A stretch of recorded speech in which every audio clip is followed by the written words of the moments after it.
El siglo XIX se desarrolla en un contexto convulso y revolucionario, un periodo de grandes cambios. Las nuevas ideas del siglo anterior sentarían las bases para las revoluciones burguesas. Surgen los principios de la mayor parte de las corrientes de pensamiento contemporáneas, como el idealismo absoluto o el nacionalismo.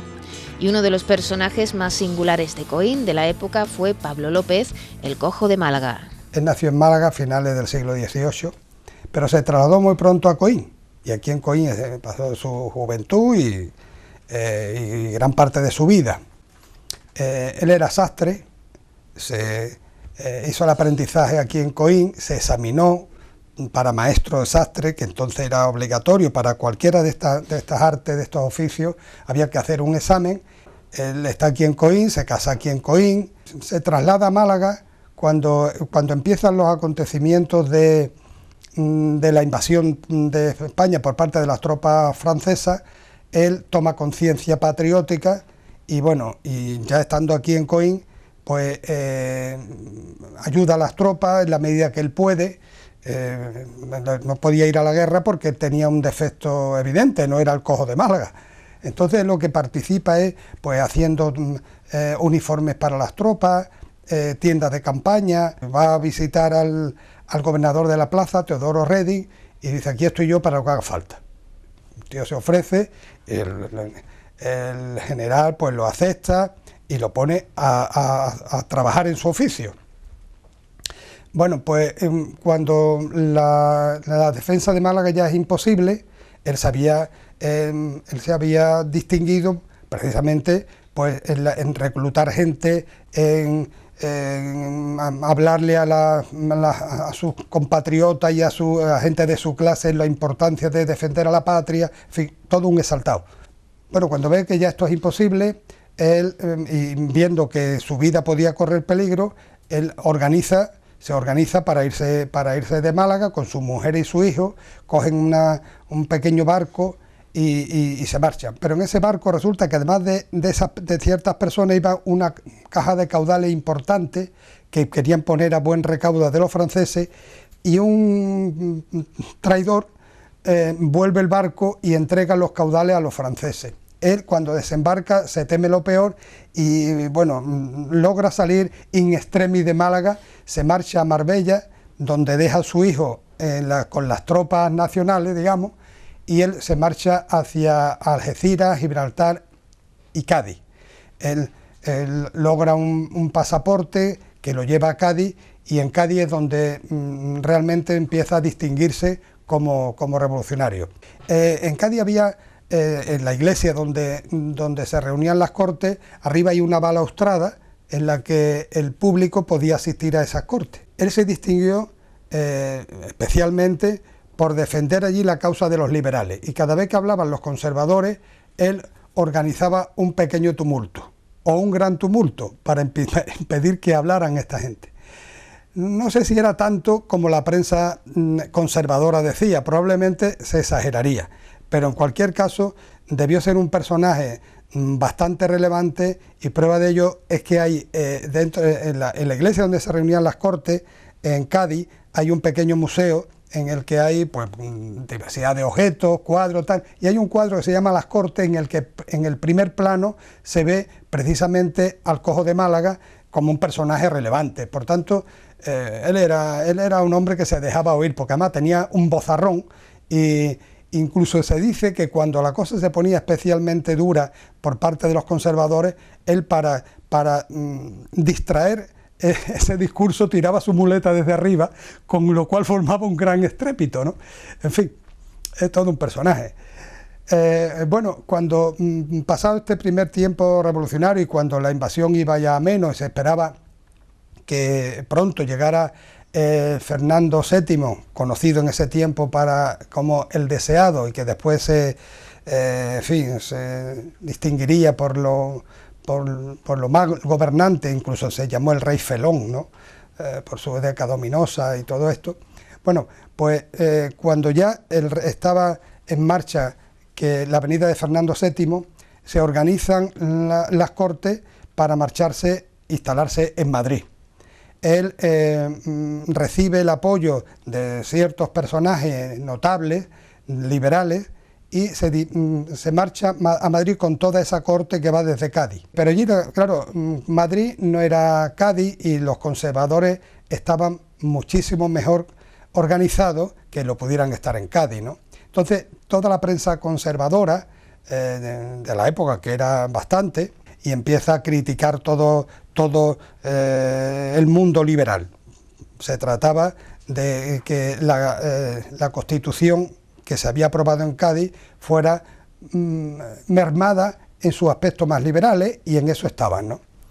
Bueno, la verdad es que cuando llega Fernando VII, pues casi lo primero que hace es de hacer un decreto en el que se mandaba detener a los personajes. Hay un primer decreto en que quiero recordar que son 15 o 20 personas, los más destacados revolucionarios de España.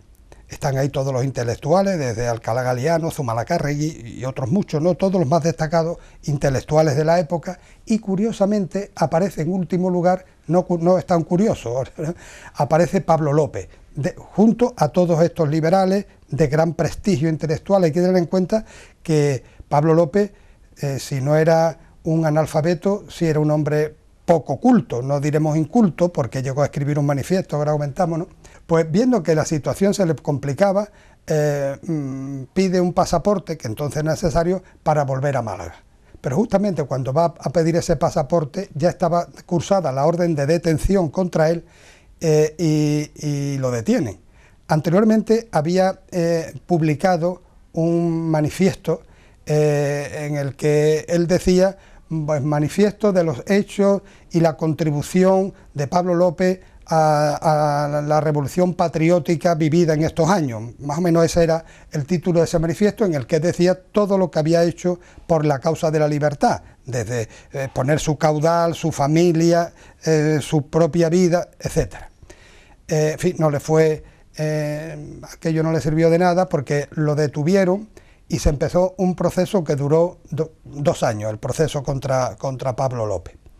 Se nombra un tribunal especial y hay un montón de personas que participan en ese juicio, entre otros sus amigos de Coín, a los que se le pide por escrito que contesten a un cuestionario sobre la vida, hechos y manera de ser de Pablo López. Se termina la causa y el tribunal pues no ve materia suficiente, delito suficiente en su vida como para ser condenado a muerte, como así a otros muchos liberales condenaron. Él, al fin y al cabo, su único delito es haber sido un exaltado a favor de la causa de la Constitución liberal y de la libertad. Y lo condenan a 10 años de presidio, que en principio debía sufrir en San Fernando. Llega al rey esa sentencia, que era el que tenía que dar el visto bueno, y le dice: no estoy de acuerdo, revísese este juicio. Vuelven a revisar toda la causa y nuevamente lo vuelven a condenar a 10 años, pero el tribunal pone una coletilla, dice: no encontramos otra delito que el expuesto y por tanto nos ratificamos, salvo su criterio, que es a quien compete condenar o no a muerte a este reo. Fernando VII lo condena a muerte.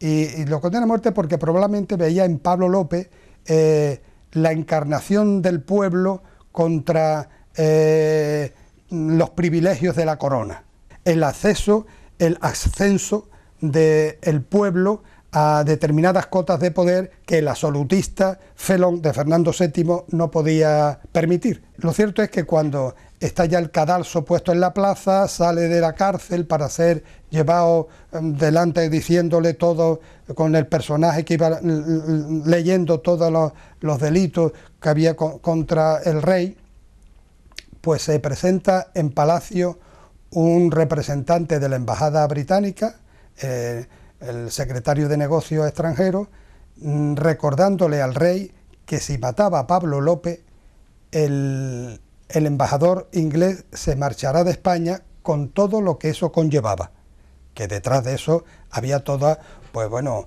una bofetada política y económica al Reino de España. El rey lo piensa un momento y decide conmutarle la pena de muerte por la de cadena perpetua en Cádiz. Pero este hecho es significativo porque dentro de lo que es todo el movimiento liberal de la época, que sea a Pablo López el que el embajador británico en último extremo le da la libertad, pues no deja de ser curioso, porque hay otros personajes mucho más relevantes que no ocurrió así. Va a la cárcel, está allí un tiempo, pero viene el trienio liberal, y en los años 20 del siglo XIX, y inmediatamente Pablo López, que ya llevaba 6 o 7 años en la cárcel, pues sale en libertad y bueno, pues pide un trabajo. Se le concede el puesto en la aduana de Málaga como director de la aduana de Málaga. Incluso se le dice que se le dará una casa en la que figurará una placa en la que se destacan todos los hechos que había hecho a favor de la patria y todo esto, ¿no? Esto no llega a ocurrir, sí se le da una pensión, pero terminado el trienio liberal y nuevamente llegada el absolutismo, en lo que se llamó la década ominosa, pues nuevamente empiezan las persecuciones y empieza con más ímpetu que incluso que había ocurrido en los años anteriores. Viéndose que van a por él y que en esta ocasión no habrá indulto posible, junto con otros muchos liberales se marcha a Inglaterra. Y los ingleses lo acogen, y no solamente lo acogen, sino a todos esos liberales que llegaron allí, pues les ayuda con para que puedan sobrevivir con una pensión. Allí transcurre ya la vida de Pablo López, y cuando vuelven todos esos liberales, los años, cuando cae Fernando VII, a mediados de los años 30 del siglo XIX, dice Alcalá Galiano en un escrito suyo que no sabe si se quedó en Jersey o volvió. En cualquier caso, dice que en el año 1934 su vida había acabado y ya nadie se acordaba de Pablo López, dice así textualmente. Yo digo al final de esta pequeña biografía de Pablo López que queremos contribuir para que eso no ocurra, de que no se olvide para siempre la figura de este personaje tan curioso. Algunos decían que estrafalario, en cualquier caso un luchador por la libertad dentro de sus posibilidades. Ese es Pablo López, tan vinculado a Coín y a esta tierra. Parte de la historia de Coín ha estado custodiada en el archivo de Burgos.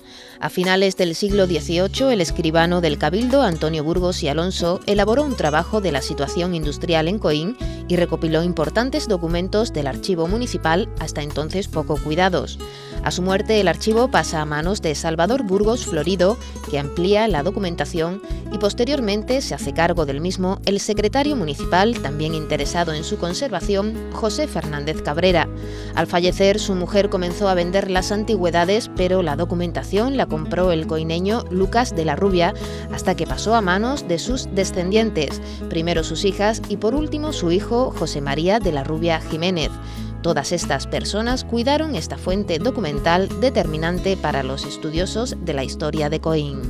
Y uno de los principales estudiosos de esta historia y referente para todos, que escribió, recopiló y estudió sobre Coín, fue Fernando de Hermosa y Santiago. Don Fernando era hijo de una familia ilustre, bastante ilustre. Sus padres habían sido caballeros de la Orden de Santiago y su familia, en fin, era una familia ilustre. Y don Fernando era un hombre que desde muy joven pues dio muestra de una inteligencia viva. Estudia teología, primero estudia teología en el Seminario Conciliar de Málaga, después en Sevilla y después se va a Madrid, estudia en Madrid. Pronto destaca por su brillantez y va como catedrático a la Escuela Naval de San Fernando. Después de el tiempo en que está en San Fernando, por sus méritos, se le nombra como canónigo en Coria. Organiza el archivo, viene en cualquier caso frecuentemente a Coín. Trabaja sobre la historia de nuestro pueblo. Se le nombra posteriormente para el la primera diócesis, que es cuando se crea la diócesis de las órdenes militares en Ciudad Real, uno de las pocas personas, 6, 7 personas que se nombran para poner en marcha esta diócesis es a don Fernando de Hermosa de Santiago. En ese tiempo él viene mucho a Coín, tiene una salud delicada y pasa grandes temporadas aquí en Coín. Justamente en ese tiempo ponen en marcha la Academia Nuestra Señora de la Fuensanta, en el que muchas personas pues pudieron acceder a dar el primer paso para unos estudios superiores. El ayuntamiento de la época lo acogió como algo extraordinario, como realmente era. En ese tiempo, está aquí en Coín prácticamente, y ya que con muchísimo tiempo anterior había empezado a escribir sobre la historia de Coín, con 19 años empezó a escribir en la historia de Coín, y tardó 30 años, y lo que primero empezó llamando la historia de la villa de Coín, terminó siendo apuntes. Cuando comprendió lo ingente de la labor y lo atrevido de la juventud de decir ya historia de la villa de Coín, él escribió apuntes para escribir una futura historia de Coín, ¿no? Además de escribir esto, pues él escribe sobre los repartimientos de Coín, de Álora, de Cártama, escribe en el Avisador malagueño periódicamente sobre la Virgen de la Fuensanta. Don Fernando, como digo, para todas las personas que nos acercamos a la historia de Coín, es un referente indispensable, porque además de escribir esto, él transcribió otras cosas, como la vida de la venerable Madre Francisca de Solís, que antes había escrito el Pedro Pablo Dardo y Colodro, y que él fue el que transcribió para que no se perdiera, y lo que existe ahora mismo en el convento de las monjas es la obra de don Fernando de Hermosa. Por tanto, una figura fundamental dentro de la historia de Coín, porque nos transmitió tanto a tantos que le debemos mucho. Continuando con el nutrido grupo de clérigos que han destacado en la historia de Coín, se encuentra Manuel Ordóñez Gamboa, el canónigo Ordóñez. Don Manuel Ordóñez Gamboa venía de una familia con muy poquitos recursos. Era una familia muy humilde, pero era un hombre de una mente brillantísima. Desde el primer momento dio muestra de gustarle poco el campo y mucho los libros.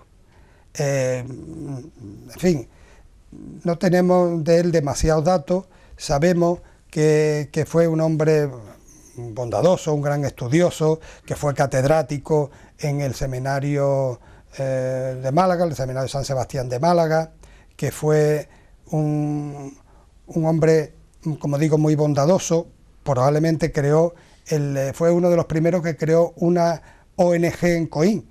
Escribió la Liga para el Socorro de Indigentes de Málaga y de Coín, que ayudó a la cantidad de personas que en ese momento, bueno, como ahora, pero entonces muchísimo más, pues sufrían las consecuencias de una economía bastante deficiente, ¿no?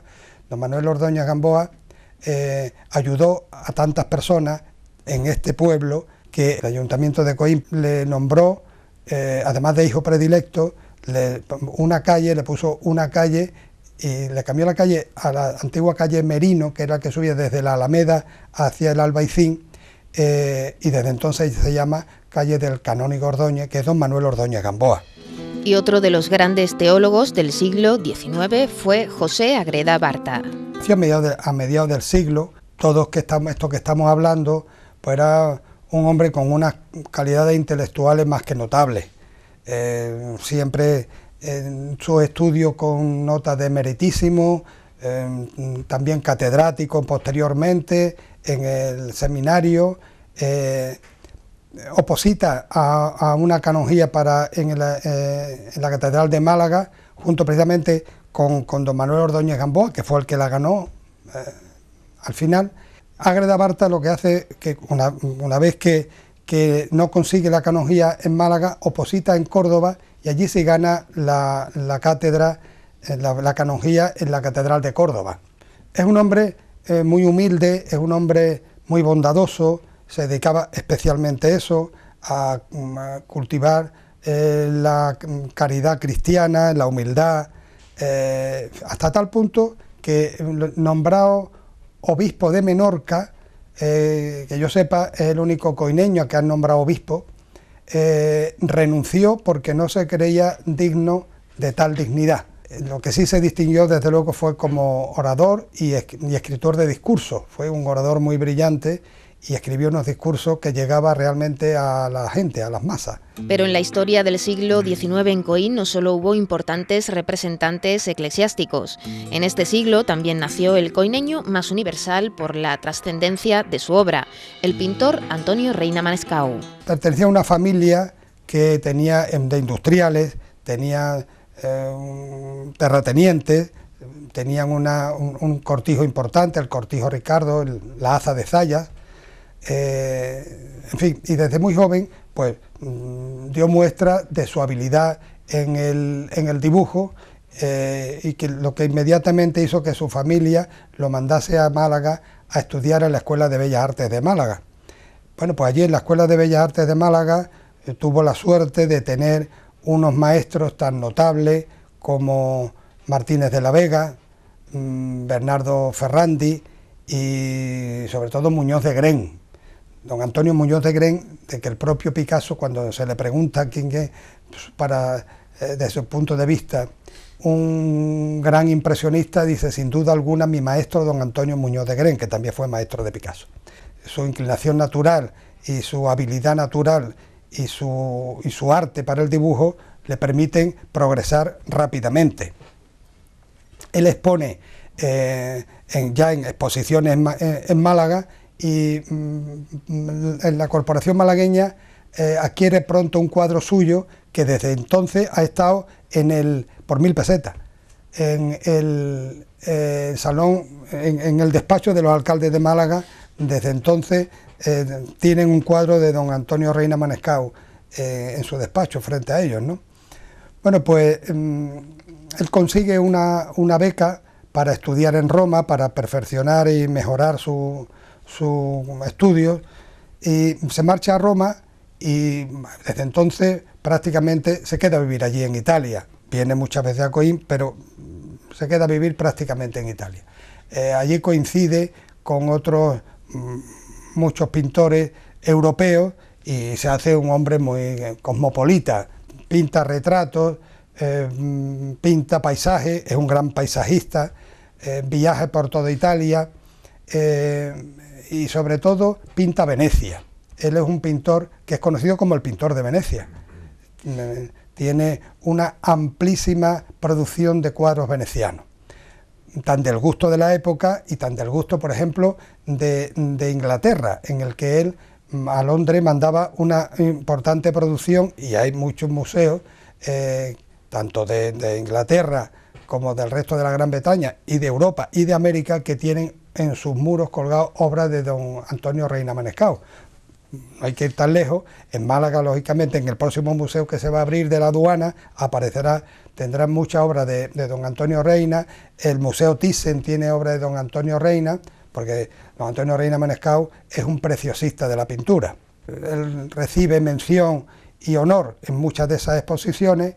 En concreto, hay un cuadro suyo importantísimo que se llama la Floralia, que es un canto a la primavera, en que recibe medalla de tercera clase de esa exposición, de una de esas exposiciones, y que la compra el Estado, quiero recordar, por 3000 pesetas, que en la época, estamos hablando finales del siglo XIX, era una cantidad importante, y la manda a Barcelona, se manda a la Audiencia Provincial de Barcelona. De allí desaparece en los hechos revolucionarios de 1936, desaparece y nunca. Lo único que queda de ese cuadro de Floralia es las reproducciones que se hicieron en las revistas de la época, pero es un cuadro de grandes dimensiones y en la que ya, bueno, pues realmente deja ver la calidad de su trazo pictórico, la elegancia que él es capaz de transmitir y la emoción que es capaz de transmitir con su pintura. Bueno, pues cuando llega a Roma, nada más llegar a Roma, como becado de la Diputación, tiene que mandar obra a la Diputación, que es la que le paga su estancia allí.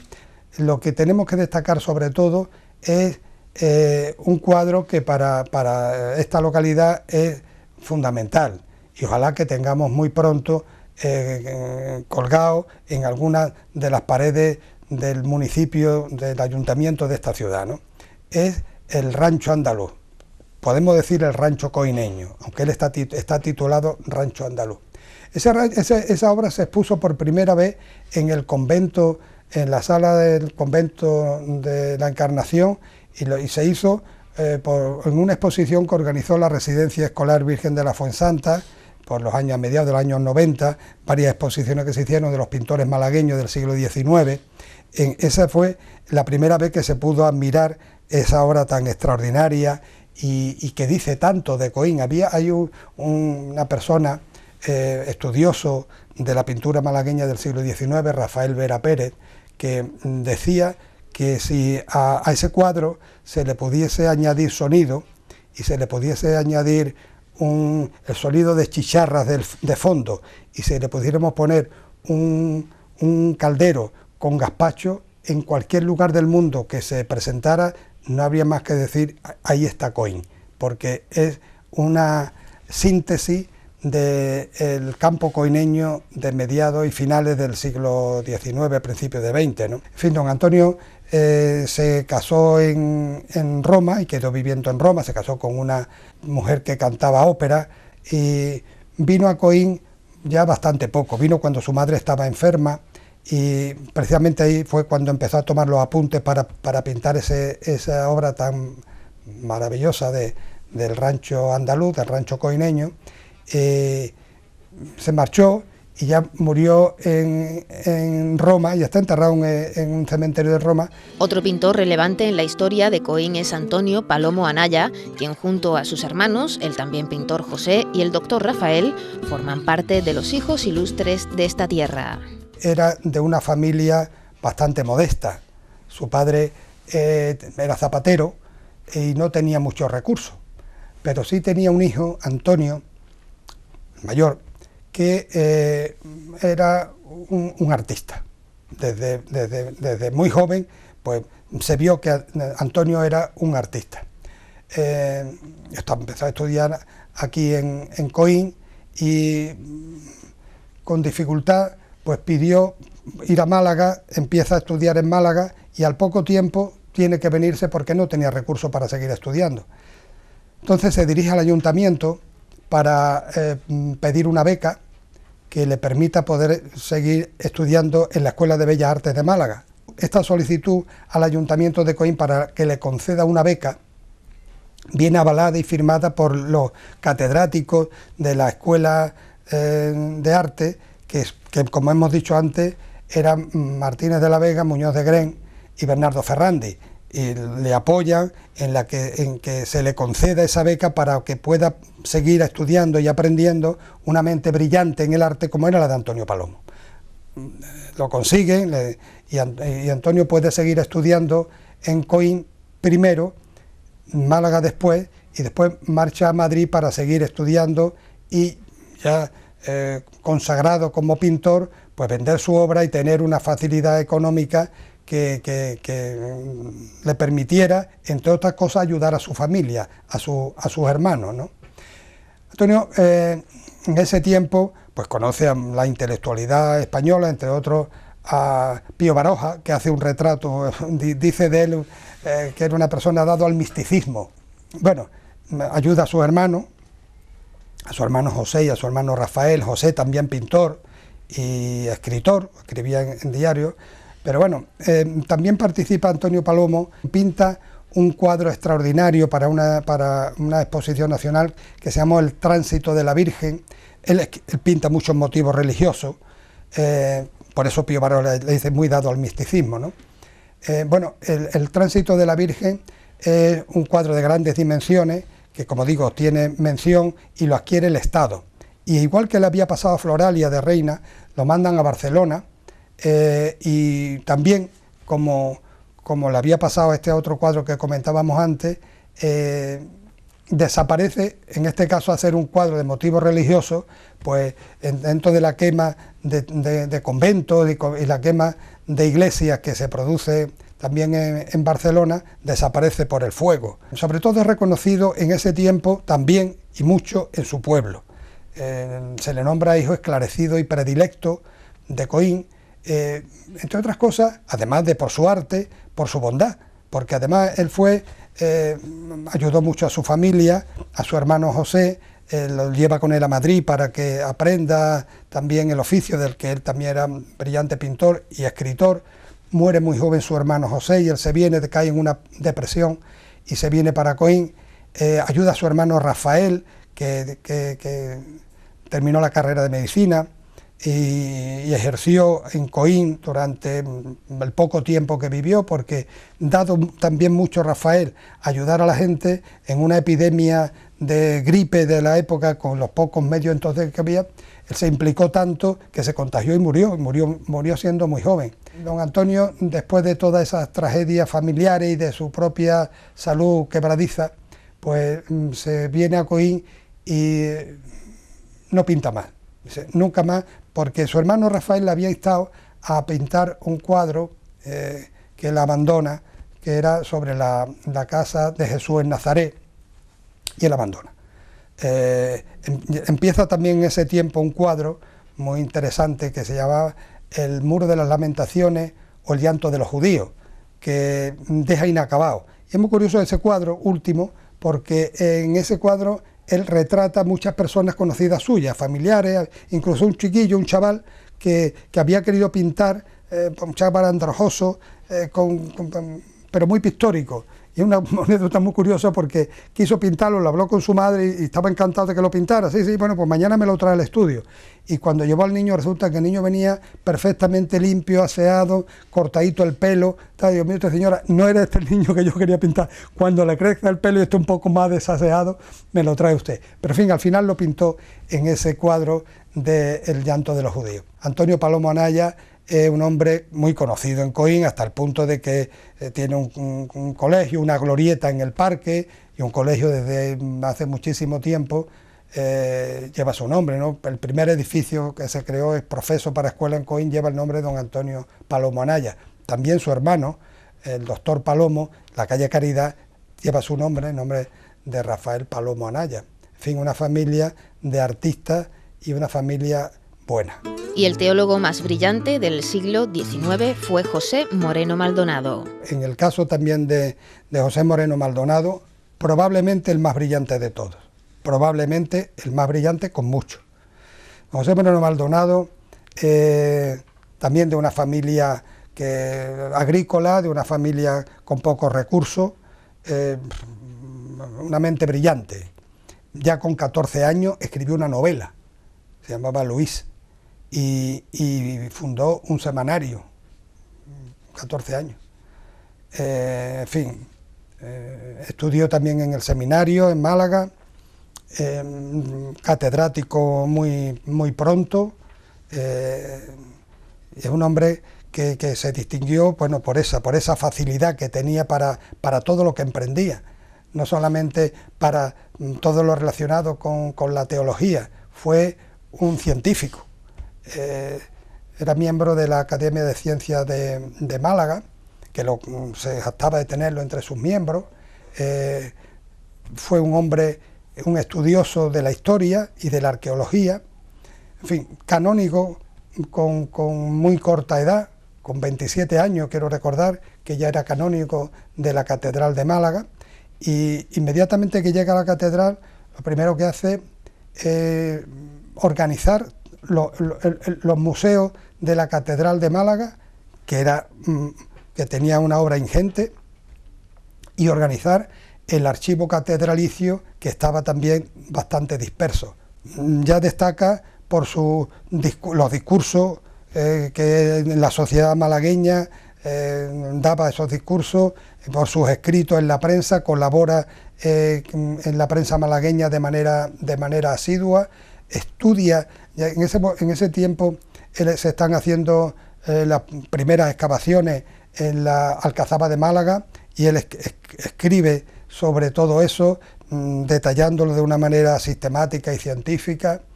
Escribe sobre la revuelta de los moriscos del siglo XVI. En fin, como digo, una mente brillante. Oposita posteriormente a una canonjía en la en la Catedral de Sevilla, que consigue de manera inmediata, y en Sevilla lleva una vida en la que la sociedad sevillana lo acepta inmediatamente por su capacidad intelectual, como digo, ¿no? Inmediatamente es miembro de la Real Academia Sevillana de Buenas Letras, primero, fíjate, como académico correspondiente, después como académico de número, y después, por último, lo nombran como académico meritísimo. La Catedral de Sevilla tiene uno de los archivos más importantes de España. Es un archivo que se empieza está vinculado a la propia obra de la catedral, desde que empieza la construcción de la catedral. Hay una parte de ese archivo que es la Biblioteca Colombina, que es una donación que hace Hernando Colón en el año 1509, pero que estaba pues no lo suficientemente bien catalogado, bien distribuido, bien expuesto. El trabajo de Moreno Maldonado en la Biblioteca Colombina es un trabajo extraordinario y de mucho reconocimiento en la propia catedral todavía, ¿no? Además de eso, bueno, él escribió sobre astronomía, sobre física. Con 19 años ya era catedrático de física. O sea, era un hombre, una mente realmente privilegiada. Y como todos también piensa en Coín. Y es curioso porque todos estos eclesiásticos, todos estos teólogos de Coín, piensan en Coín y en su historia, porque la historia de Coín a todos les parecía de lo más interesante y lo más desconocida. Me temo que todavía sigue siendo así. Escribe 2 libros en el que él dice anotaciones para la historia de Coín que yo, Moreno, voy recopilando aquí y allá con mucho ahínco, con mucho esfuerzo. Y escribió 2 volúmenes sobre esas anotaciones, siempre pensando en un futuro historiador. Seguramente el más profundo en los estudios científicos, históricos, arqueológicos, formó parte de la Real Academia de Bellas Artes de San Fernando, de la de Málaga, formó parte de la Comisión Provincial de Monumentos para la Conservación de Monumentos de Málaga, formó parte de la Comisión Provincial de Monumentos de Sevilla. En fin, una persona ingente en su obra. Personajes en la historia de Coín llega a su fin con uno de los primeros periodistas coineños, Diego Borrajo Verdejo. También venía de una familia acomodada. Su padre había tenido cargo importante en la magistratura a nivel nacional. Y él vivió y nació en Coín, y desde pequeño pues tuvo la inclinación por el periodismo, también por el derecho. Estudió derecho, pero se le conoce como por ser un periodista que empieza, curiosamente, creando un periódico en Alhaurín, y poco tiempo después crea en Coín La Comarca. Desde joven, como en ese tiempo tan convulso políticamente, estaba en contra de un político antequerano, Romero Robledo, y él escribía contra Romero Robledo, ¿no? Se va a estudiar a Madrid, y en Madrid también sigue estudiando Derecho, pero sigue colaborando en la prensa de la época. Entonces se creó un periódico por Francisco Silvela cuando se separa de Antonio Cánovas del Castillo, y él entra a formar parte de esa redacción, escribiendo de manera sistemática en ese periódico que se acababa de publicar. Como todos los periodistas de la época, o muchos al menos, que se ocupan de cuestiones políticas, pues lo que recibió más dificultades y sinsabores que otra cosa. Un poco cansado se viene a Málaga, y aquí en Málaga quiero recordar un periódico que se llamaba La Unión Conservadora. A pesar de que en Málaga se le hace un homenaje ya a principios del siglo XX, en 1903, quiero recordar, en la que se le quiere distinguir por un periodista tan brillante, con una carrera, a pesar de no ser demasiado larga en el tiempo, sí muy extensa. termina bastante cansado. Crea un último periódico que se llama El Último, precisamente, y ya cansado de la profesión periodística y de los navajazos que había recibido, en fin, de manera metafórica, pues se marcha a Madrid y allí ya desempeña un trabajo que no tiene nada que ver con el periodismo, sino con su profesión de abogado. Está en la Audiencia Provincial y allí ya se queda a vivir y muere ya allí en Barcelona. Ahora solo queda esperar a los personajes en la historia del siglo XX en Coín. Hay personajes de la historia de Coín del siglo XX, probablemente, claro, están los más cercanos a nosotros, extraordinarios personajes, pero desde luego yo no tengo la distancia ni seguramente la imparcialidad, la objetividad que me permite escribir sobre ellos. Yo creo que algunos de esas personas importantes del siglo XX he tenido la satisfacción y la suerte de conocer, y seguramente me nublaría la objetividad el cariño que les tengo.